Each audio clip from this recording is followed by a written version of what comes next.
Oh my gosh, I'm so nervous. Hi, I'm Bridget. I'm an alcoholic. My sobriety date, hi guys. My sobriety date is April 18th, 2010. I have a sponsor. Her name is Tamika, and I have a home group. And my home group is Midtown in Bethesda, Maryland. And we meet on Zoom right now every Sunday at 7:30. It's a speaker celebration meeting if you ever want to join. So today is day 3,817 days in a row. The in a row is important for me, of sobriety. And man, it's the longer I stay, like, the harder it is to believe that I'm still here, honestly. And the more like grateful I am for AA. I think when I first came in, I either would just like reject everything you said, or I would just copy everything you said and not really understand it, but be too scared to like ask what it meant or why, because then I wouldn't be the smartest person in the room. And so, my first sponsor would always be like, I'm a grateful alcoholic. So I always said that too, but I didn't even know what that meant. Like, I don't even think, it's not that I didn't believe it, it's that I didn't know what it, like, I didn't even know what that looked like or what that meant. And then like by my second or third year, I got really like resentful of people who would say I'm a grateful alcoholic. Cause I'm like, you're full of crap, like there's no way you're a grateful alcoholic. Like this life we're doomed to live of like joy and peace and serenity, and it's just, I'm really sorry. That's my dog. It's going to happen. I'm doing my best here. Emma, it's going to be okay. And so, it's just, I say that because when I first came in, like, that was when like alcoholism really became clear for me, like in my life. Like things got way worse before they got better. I spent most of my life trying to find something on the outside to fix me. Well, A, thinking I was broken, right? And then B, trying to find something on the outside to fix me. And there wasn't, I personally, don't believe that something in my childhood made me an alcoholic. I believe that I like came out this way. And before I even had my first drink, just so much restlessness, irritability, and discontentment. Although there were, pieces of my childhood that I remember as being like really, really happy. So I'm not sure like when it switched, but I do know that it did switch. And I do know that by the time I took my first drink, that first drink like fixed it, and it was amazing. It was Black House vodka, and I was trying to impress this boy. And so there was just like a whole like scheme behind my first drink, even of like how to like, what time I would show up at the dance and who I would show up with and what I would wear, and just making sure that he would be standing in this one place, like in the gym at that moment. He would see me walk in with these girls, it's exhausting to live that way. Just trying to control like every single outcome in my life. And by the time I took my first drink, like I didn't care about the plan anymore. Like I just wanted to keep drinking. And I did. And I thought I actually didn't have consequences that night, but my mom tonight, I was on the phone with my mom, and we were talking about that dance, and she reminded me that her and my uncle had to come to the dance and pull me out of the bushes and bring me home. And I had no recollection of that until 30 minutes ago. So pretty interesting stuff. The more will be revealed, I guess. And so I don't remember that, but I remember feeling like I was cool, like I was funny, like I could dance, I could talk to boys, and I could like fit in with like the cool kids. And that just sort of continued. Like I don't want to go too far into, every drinking story of, high school. There was a lot of stuff happened in high school. I got into trouble a lot in high school and started hanging out with, like there was this little cove right across the street from my high school where there like trees were like covering it, and we would like go and like just smoke cigarettes like in between periods. And then that became like too far for me. So I started like going in like the girls' bathroom, like by the chorus room. And I just thought that's what everybody did. I guess I was like usually the only one smoking in the bathroom, but you know, I figured people were in there like before me or after me at least, you know. It just became like really normal really quickly, right? Like the way that I was living, all the little things like the lying, the cheating, the stealing. I fit right in, you know. That felt really comfortable for me very quickly. And you know, so also I can tell like my spiritual condition by the way that I feel about my dogs barking at any given moment. It's a great like measure. So if it bothers you, I'm sorry. It's on me. She's untrained completely. So anyway, you know, I mean, I started making decisions sort of based on that life, like based on that obsession, and was going to go to like a great school in Boston for college, and decided to go to like a party school instead. It was a good school. It was just my experience of visiting there all revolved around drinking and like, you know, getting fake IDs. And I'm like, you know, now following like jam bands around for the summer and like just trying to like fit in with different groups of people, like so desperate to fit in, so desperate, you know, like just to be accepted, you know, and to feel loved. And, you know, I moved down to South Carolina, and my best friend from South Carolina is at this meeting tonight, and I'm just really grateful she's here. Hi, Carrie. And, you know, it was like off to the races, you know, like school became less of a priority.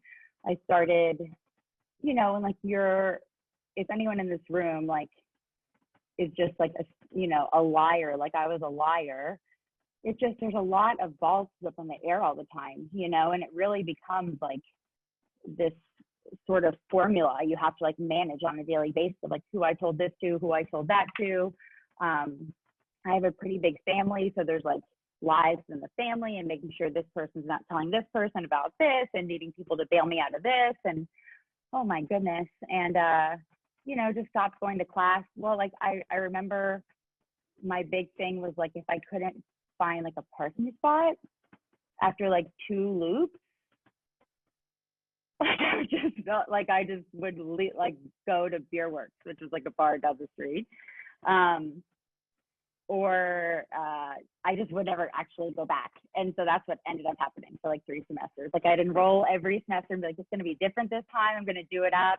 Meanwhile, not changing any of my behavior. Like my drinking is progressing, no doubt. And you know, my solution is like, oh, I need to get like a commercial license plate so I can park in loading zones. Like that's my solution to like my pattern of behavior, which is like not doing schoolwork, not showing up to class, you know, not checking in with teachers, just wasting tuition money, wasting like this opportunity for a college education I was so blessed to have. You know, my best solution was like, I obviously just need a commercial license plate. And, you know, and even then, whatever, you all know how it goes. If you're here, you understand. I don't need to go any further, but it was just insanity. Like every day was insane. But it's like it says in the book, you know, like our life becomes the only normal one. Like I did not see any, like that was a brilliant idea in my mind. You know, I was like really proud of myself for coming up with that on my own.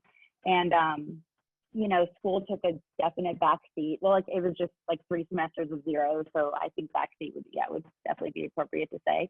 But I kept enrolling because I was so delusional.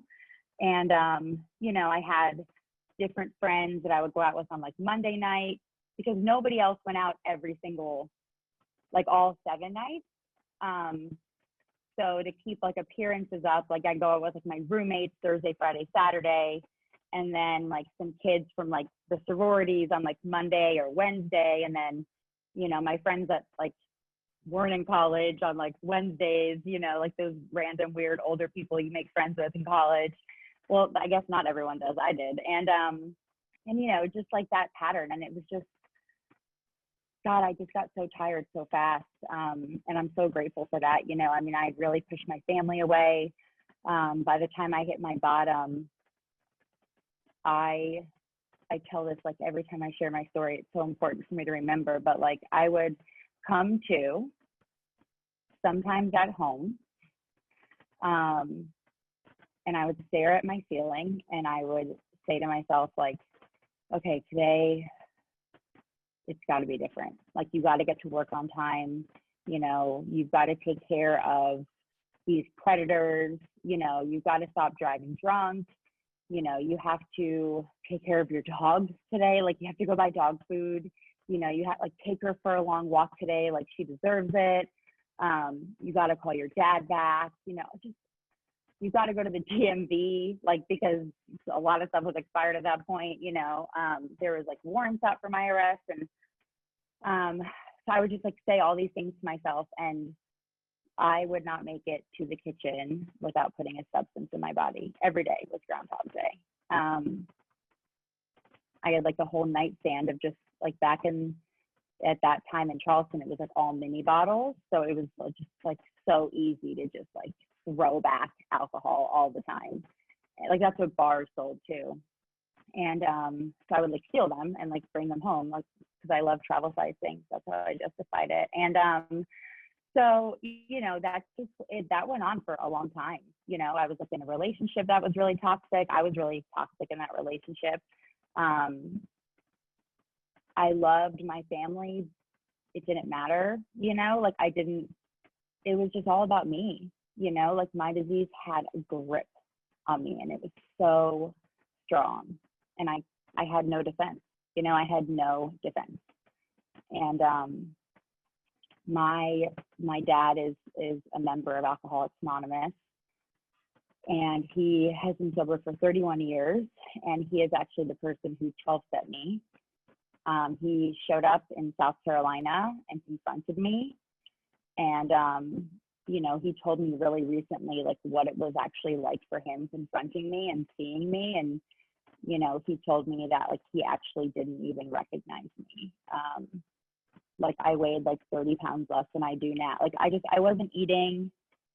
It wasn't even like any eating stuff. It was just like when you do a lot of like cocaine, you don't have an appetite, you know, and if you don't have any money, you need money for alcohol and drugs or anything else. Like that's just what was important to me, you know?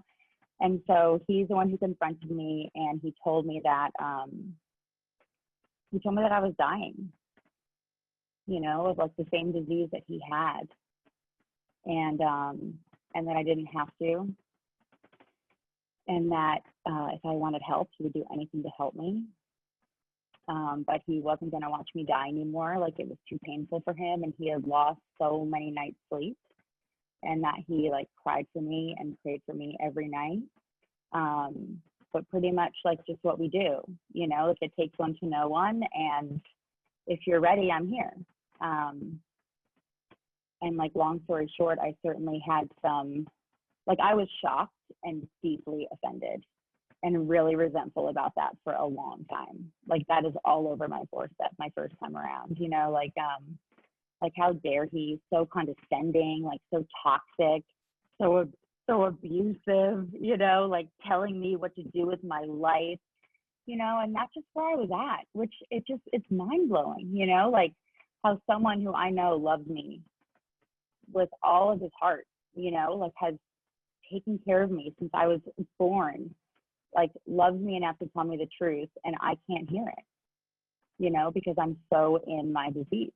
And that happens still in sobriety for me today, you know, like it happens. And so, you know, I like put up some fight and was really given like a moment of grace, a moment of surrender. And I agreed to go to a detox facility, which I did. I didn't stay for the whole time because I didn't think I was like those people like me. And, you know, it's a whole story. It's like, I don't have enough time, but I need to like get sober. But I didn't know what I was doing. Like I had no idea. Like my first day out of detox, I had a dentist appointment, and I remember I got to the dentist appointment like 2 hours late. And I remember like sitting in the dentist chair, like trying to find my drug dealer's like contact info.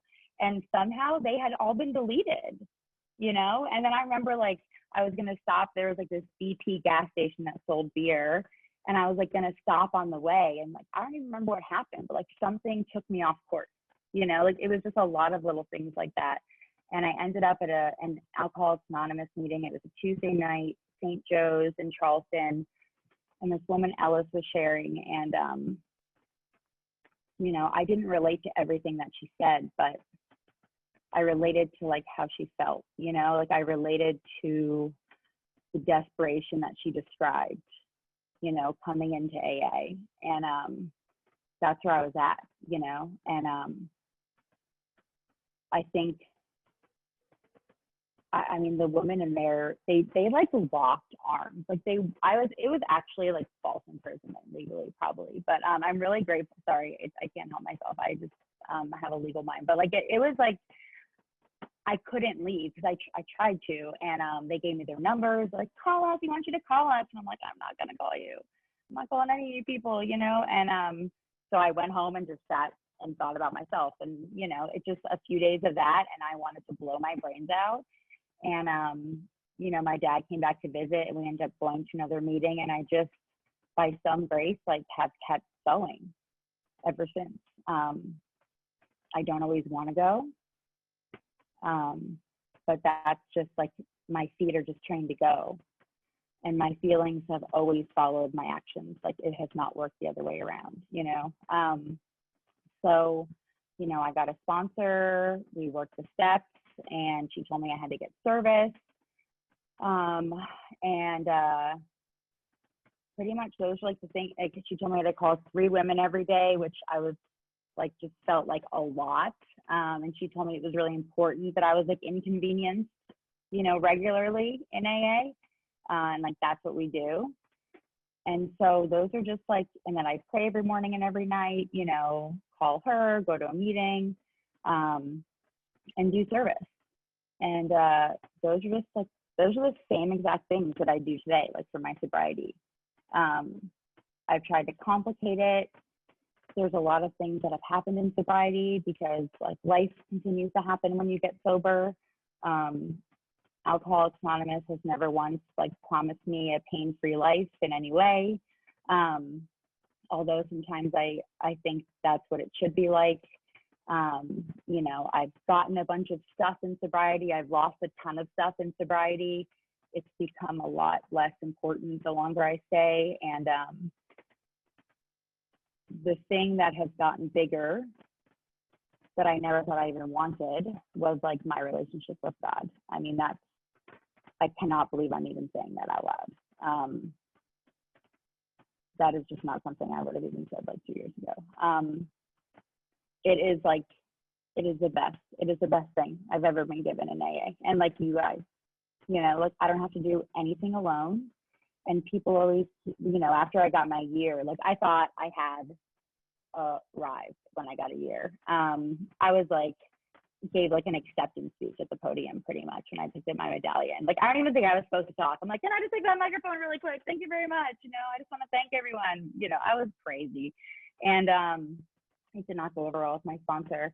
But, you know, people were always like, it keeps getting better. It keeps getting better. And I didn't even know what that meant, you know, until it started to happen. And it wasn't the better I thought. It was better than that, better and different. I remember I had a little bit over a year, and Carrie and Kate know the story. And I thought I was like such hot shit, you know? I was like walking around like with my, I'm like, oh, like, yeah, no big deal. Like, somebody give me the men's phone list. Like, I can date now. It's like, no one even told me I couldn't date anyway. But like, I loved it. I just felt like so much better than. And this guy came up to me and he's like, congratulations on a year. He's like, that's great. Like, so you think like you got this? And I was like, Don, like, I got this. And he's like, well, you just lost it, you know, and he walked away. And that's kind of what I want to talk about tonight. It's just like, this is not something that I possess. This is not something that I just have, you know, and I can rest on my laurels. Like, this is a way of life. You know, this is a daily reprieve. And every day I get a chance to like make the choice to treat my alcoholism or get closer to a drink. You know, every morning I have the choice like to take actions that are comfort seeking or take actions that are character building. I have the choice to like restart the next 24 hours if I'm off to a bad one at any point. I don't have to wait till the end of the day. I can do it right now at 10 o'clock at night. So it's 10 o'clock here, you know, it doesn't matter. You know, without that daily reprieve, without that relationship with a higher power, I am without defense. against the first drink. I am doomed to stay the same, you know, as it says in the book. And I don't want to be doomed to stay the same. I have a life that is worth staying sober for today, you know, and most weeks I have a full-time God today. And I have like hope, and people with hope, they live differently, you know, and I watch that by like watching the women that have come before me, like that live with hope, and seeing like how they live their life, like how they're better than their excuses, you know, and like I want that. Because this disease is no joke. It's no joke. You know, it wants me dead, and it wakes me up every morning and tells me that I'm fine and that I don't even need it. You know, I don't even need help. And so a lot of the actions that I take are like counterintuitive to what I think and my thoughts. So I'm just going to read the 9-step promises and then just open it up. And the most important words in these are like the words new and like whole. It's really helpful for me to remember that. So I'm going to read this, and then I'm going to stop talking, and I'm really grateful to be here. If we are painstaking about this phase of our development, we will be amazed before we are halfway through. We are going to know a new freedom and a new happiness. We will not regret the past, nor wish to shut the door on it. We will comprehend the word serenity, and we will know peace. No matter how far down the scale we have gone, we will see how our experience can benefit others. That feeling of uselessness and self-pity will disappear. We will lose interest in selfish things and gain interest in our fellows. Self-seeking will slip away. Our whole attitude and outlook upon life will change. Fear of people and of economic insecurity will leave us. We will intuitively know how to handle situations which used to baffle us. We will suddenly realize that God is doing for us what we could not do for ourselves. Are these extravagant promises? We think not. They are being fulfilled among us, sometimes quickly, sometimes slowly. They will always materialize if we work for them. So thank you for letting me share. If you're new, welcome. We're really glad you're here, and we all know what it takes, like what it feels like to be new, you know, so please don't leave without talking to someone. You don't have to do this alone. That's all I got. Thanks, Kate.